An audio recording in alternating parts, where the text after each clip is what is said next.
So for our presentation, we are researching cardiovascular disease risk prediction, and my name's Dominic Busamici, and the rest are. I'm June. My name is Yun Song Hong. And I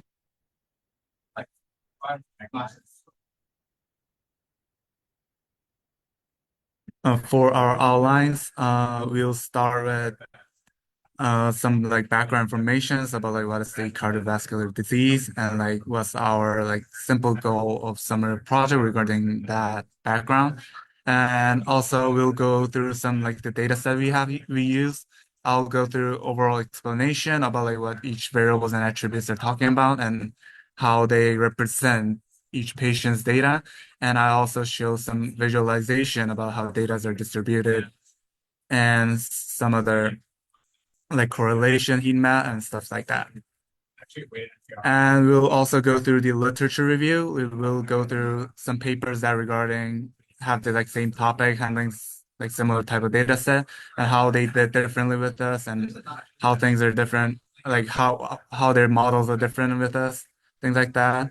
And after that, we'll go through the question, hypothesis, and goals, like what's our main goals of our project, what's like the what's our purpose of our model, and what was the hypothesis we had before running the whole model.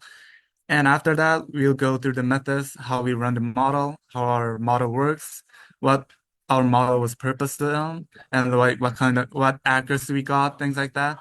And after that, we'll end with the conclusion and results. And I'll start with the background.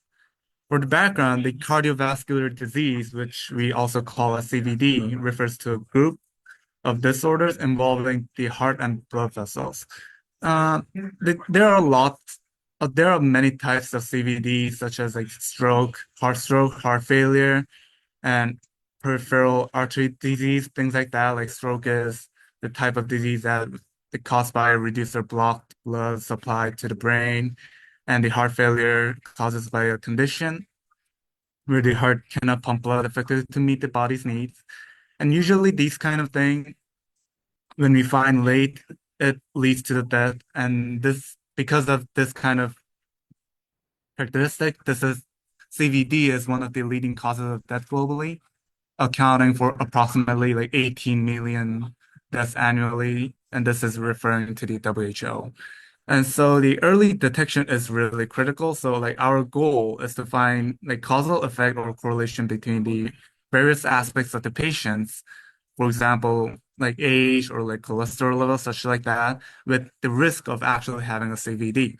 So there can be like probable causes such as like age, gender, family history, cholesterol level, like weight, whether the patient drink or alcohol or not. That kind of thing will the finding the relationship with those kind of variables with the actual risk of having a CVD will be the main point of our project. So now we'll go through the data set that we actually use to train our model and test our codes. So this data has a total 70K, the information of 70K patients, which is like 70,000 people. And there are like total 13 columns. On the slides, there are only 12, but there's one more, which is like ID. ID is just like number for each patient. It starts from 0 to 69,999. So it's just like counting the patients. So it is kind of meaningless just because it's just it represents just the number of patients in the data set.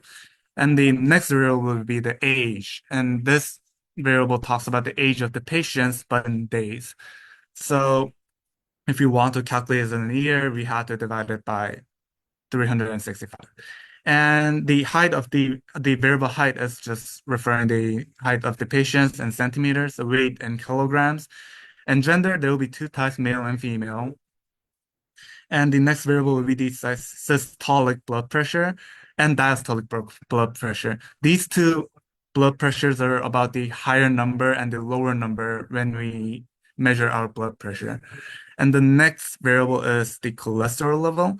This is not using actual the numerical values as a cholesterol level, we use this variable as a dummy variable. Uh, the one will represent it as the normal cholesterol level, two will be above normal, three will be well above normal. And for glucose level, same as cholesterol level, this will also be the dummy variable, one for normal, two for above normal, and three will be well above normal. And smoking, this is also dummy variable, but like binary variable. It'll be one will represent the patient is smoking, two will represent the patient is not smoking. Alcohol intake and physical activity will be same as smoking variable, the variable smoking.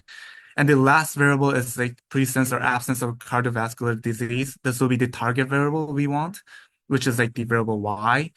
And this is also the binary variable. Having the cardiovascular disease will represent it as 1, and not having the cardiovascular disease will be represented as 0. So now I'll go through like each variable with this, some kind of visualization. I'll first go through with the distribution of age. The age distribution is fairly centered around like mean of like 53 years. Like this is quite high because like young people doesn't really have rarely has the cardiovascular disease. So with most patients falling between late 40s and late 50s. So like total there will be 70K of patients. Average age approximately 52.8 years. And the minimum will be 29 and maximum will be 64. And next, I'll go through the the gender distribution of variable. And there is like 65% of female and 35% of male. So we can say that in this data set, there is like higher proportion of female, way more proportion of female than the males. And also, I'll go through the data set explanation of the distribution of the patient actually having the cardiovascular disease. Uh, this for this variable, this data set is very well balanced because almost like it is like 50-50, 50.0% for like having not having CVD and 49.97% for having a CVD. And this slide is showing some other data visualization. About like cholesterol level, like glucose level, physical activity. We can see that the majority of the dummy variables are set it as normal. And I'll also go with the correlation heat map. This is just showing how the variables are correlated to each other. And now I'll go through with some like interesting patterns. First of all, like age shows like 0.24. Not really high correlation, but like moderately possibly correlated with cardio. The cardio is like having a cardiovascular disease. Like, so we can say that older individuals are more likely to be at the risk of CVD. And next is cholesterol, 0.22. It will be similar to age. So having a higher cholesterol level will also tend to increase the cardiovascular disease risk. Systolic blood pressure and diastolic blood pressure, they have like slightly positive, but not really meaningful. So we can see that the higher blood pressure can be correlated with the CVD, but not really, not with a significant amount. Weight is 0.18. Weight is also a bit weakly correlated with cardio. So like higher weight can be correlated with the CVD, but not as much as blood pressure or cholesterol. Now I'll go through three more patterns, like glucose level, 0.09. So this is similar to the blood pressure. It has like slightly positive, but not really significant. And physical activity, negative 0.04. It has like weak negative correlation. So people who don't do people who are not actually physically active, they tend to have a slightly more risk. And smoking and alcohol consumption, 0.02. negative 0.02 and 0.01, they also have a weak negative correlation. Oh, so they will have similar effect with this physical activity. And I'll walk you through the literature review we did for the project. Um, there are countless articles and research done on the topic of what leads to CVD or cardiovascular disease, and according to the American Heart Association's report in 2018, several key factors are strongly linked to heart disease and stroke. Some are lifestyle related, like smoking, poor diet, physical activity, while others are health conditions like high blood pressure, high cholesterol, and diabetes. These factors are often don't act alone, and most people at risk for heart disease have more than one of these issues. For example, high blood pressure, which affects nearly half of adults in the US, is a major driver of heart attacks and strokes. And similarly, high cholesterol can lead up to buildup in arteries, causing blockages that increase the risk of heart disease. The report also links unhealthy eating habits like diets high in sodium, processed meats, and sugary drinks to increased risks. It also shows that most adults and teens in the US don't get enough exercise, which is tied to obesity and other conditions like diabetes. Um, and interestingly enough, like small changes like adding light daily activity can lower risks. The paper also highlights disparities in heart diseases. Minority populations and people with lower incomes are more likely to have poor heart health, often because they have reduced access to healthy food, exercise opportunities, and affordable health care. And basically, this is what we have decided to shape our model to learn different factors and how they affect cardiovascular diseases and if we can predict them. A study by Wang in 2017 investigated whether machine learning could improve the prediction of cardiovascular risk using routine clinical data. They compared traditional methods like the American College of Cardiology's guidelines to machine learning models like neural networks, random forests, and gradient boosting. The machine learning algorithms identified more individuals at risk and avoided unnecessary interventions for others. Neural networks, in particular, showed the greatest improvement in accuracy, boosting predictive power about 3.6%. What's interesting, though, is how these methods go beyond traditional risk factors like age, cholesterol, and smoking. Another paper by Subramani in 2023 introduces a novel stacking model like random forest and SVMs. The algorithm considers a wider range of variables, including chronic illnesses like COPD, mental health conditions, and even socioeconomic indicators like deprivation indices. The model works well across different data sets and metrics, and it shows that it's not just accurate but also very versatile. This means machine learning can uncover subtle patterns and interactions among factors that traditional models might overlook. Subramani's paper highlights also the potential of using advanced machine learning techniques to make cardiovascular disease predictions more reliable and the potential of machine learning to emphasize personalized medicine. A study by Ali in 2021 looks at a similar problem with yet again different machine learning methods. This study applied several supervised machine learning algorithms and compared for performance and accuracy in heart disease prediction, aiming to identify machine learning classifiers with the highest accuracy for such diagnostic purposes. This study finds that a relatively simple supervised machine learning algorithm can be used to make heart disease predictions with very high accuracy, and by integrating big data from electronic health records, we can create tools that not only predict risk but also help target interventions where they're needed most. Our question is, what is the best model in predicting whether an individual has heart disease? We hypothesize that models incorporating lifestyle variables such as smoking, alcohol intake, and physical activity will enhance the ability to predict heart attack risk compared to models that use only clinical variables like age, height, and weight. Additionally, we predict that feed-forward networks and ensemble learning models will have the best outcomes because of their complexity and ability to capture intricate relationships in the data. Our goal is to identify the most effective predictive model and demonstrate that a model's predictive power increases with its complexity. Why is this important? Cardiovascular disease is the leading cause of death globally.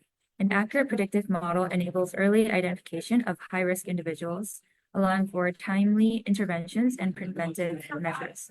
Early detection can also reduce the economic burden of treating advanced stages of CVD and contribute to improving overall public health outcomes.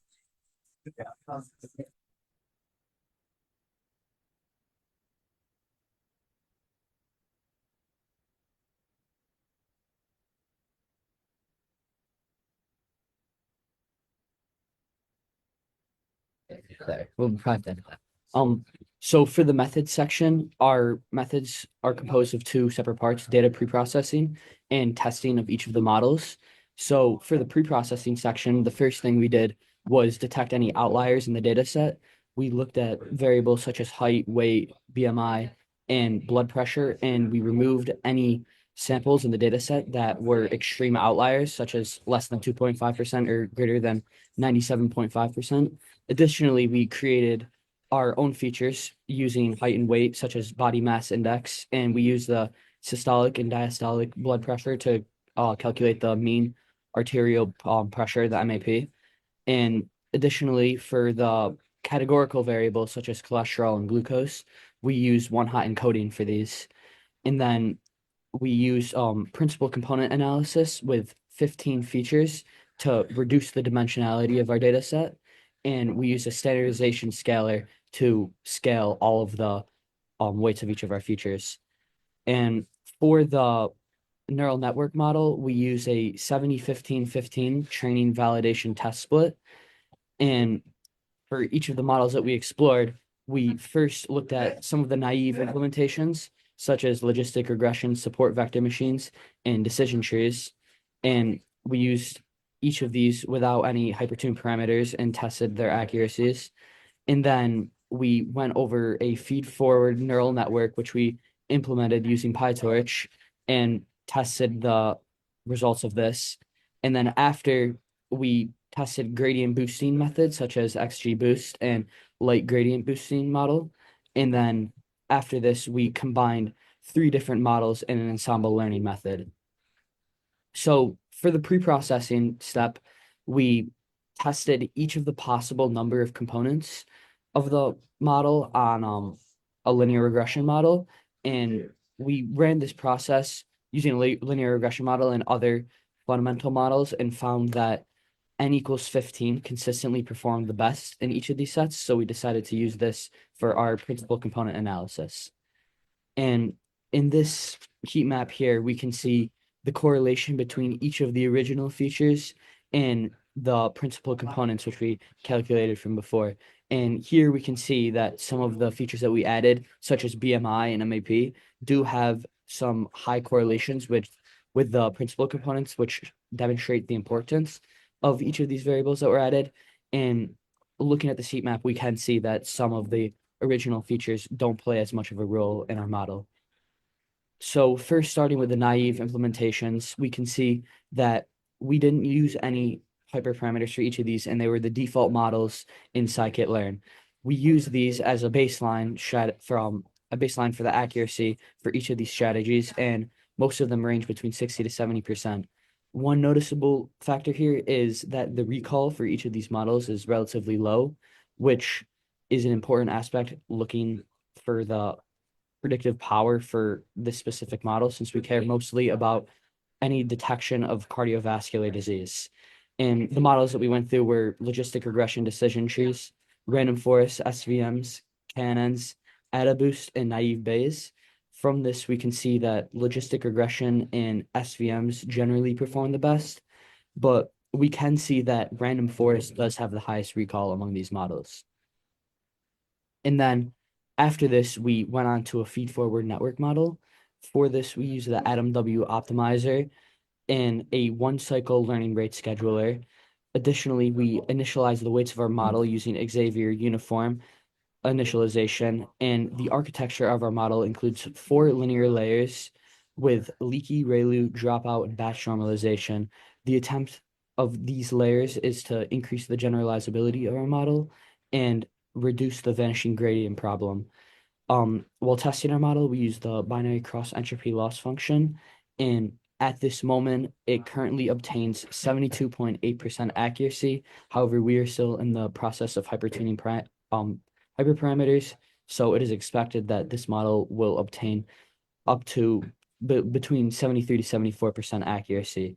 And in these graphs on the side, we can see how the training and validation loss and accuracy changed throughout the epochs of our model. We can see that both of them converge relatively quickly due to good initializations in our model. And in this diagram here, we can see the architecture of our model. We can see each of the linear layers with the biases, and we can see the batch normalization and leaky ReLU layers throughout the first 3 layers in the model. And then at the end, we just have one linear layer with a leaky ReLU activation function to get our output of the model. The next method we looked at was gradient boosting. We looked at regular gradient boosting and the lightweight model. And for each of these, we use grid search to optimize the max depth and learning rate for each of these models, and found that each of these obtained about 72.5% accuracy. Although this is slightly less than the forward feed neural network, the feed-forward neural network, we can see that the training time for this is significantly faster. So these models are slightly optimized in that sense. And then we looked at each of these models combined in an ensemble learning method where we use k-nearest neighbors and each of the gradient boosting methods as inputs to an architecture and a stacking classifier with a logistic regression model. And this model trained relatively fast, in which we use fine-tuned hyperparameters for each of the 3 models, and it obtained 72.8% accuracy, which is similar to what we found with the more complex feed-forward neural network model. So we can see that the ensemble learning and the feed-forward neural network had the highest accuracy out of all of the models. So our results show that ensemble learning and feed-forward networks outperformed other models, achieving the highest test accuracy due to their ability to capture and handle complex relationships within the data. As seen in the graph on the right, engineered models show increased predictive power and performance. The accuracy increases as the model becomes more complex. While our results are promising, additional preprocessing techniques could further enhance performance by refining the data and making patterns more discernible to the algorithms. Moreover, although feed-forward networks achieved an impressive 73% accuracy, focusing on hyperparameter optimization could push the test accuracy beyond 73%. Our findings showcase the potential of advanced machine learning models in accurately predicting cardiovascular disease risk. With further refinement, these models can achieve even greater accuracy. These advancements would not only enhance the technical performance of our models, but also bring us closer to impactful real-world applications such as early detection, targeted interventions, and ultimately saving lives. Thank you.